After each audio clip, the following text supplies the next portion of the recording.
হাসরের মাঠে আল্লাহর আদালতের দৃশ্যটা কেমন হবে? আদালত স্থাপনের পূর্বে আকাশ ফেটে যাবে, চতুর্দিকে খোলা ময়দানে আল্লাহ ফেরেশতাদের সাথে হাসরের ময়দানে নেমে আসবেন। ওয়ায়াউমা তাশাক্কাকুস সামাউ বিল গামামি ওয়া নুজ্জিলাল মালাইকা ونزل الملائكة تنزيلا الملك يومئذ الحق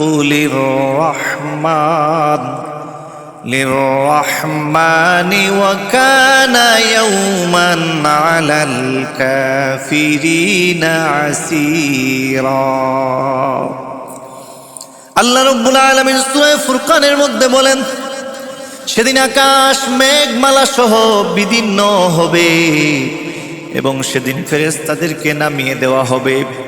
সেদিন সত্যিকার রাজত্ব হবে দয়াময় আল্লাহর, আর কাফিরদের জন্য দিনটি হবে কঠিন।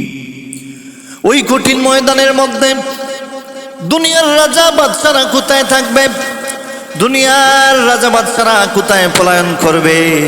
দুনিয়ার রাজা বাদশারা কোথায় যাবে? দুনিয়ার রাজা আর বাদশাদের কোথায় যাওয়া হবে?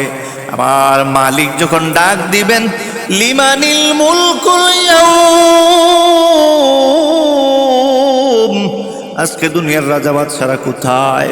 কোনো আওয়াজ নাই, হাসরের ময়দানটা নিস্তব্ধ হয়ে যাবে। শুধু কষ্টদায়ক চিৎকার, ওই মানুষেরা কষ্টের চিৎকার দিতে থাকবে। আল্লাহর আদালতের আশেপাশে ফেরেশতারা পাহারা দিতে থাকবে।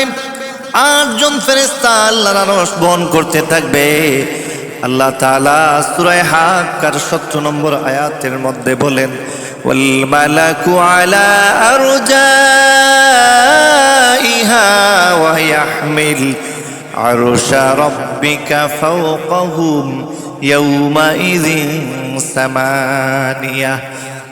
আর ফেরেশতাগণ আকাশের প্রান্তদেশে থাকবে এবং 8 জন ফেরেশতা আপনার প্রতিপালকের আরশকে তাদের ঊর্ধ্বে গ্রহণ করবে। কিছু সংখ্যক ফেরেশতা কাতার বন্দী হয়ে দাঁড়িয়ে থাকবে। আল্লাহ তাআলা সূরা ফাজরের 22 নম্বর আয়াতের মধ্যে বলেন, ওয়াজা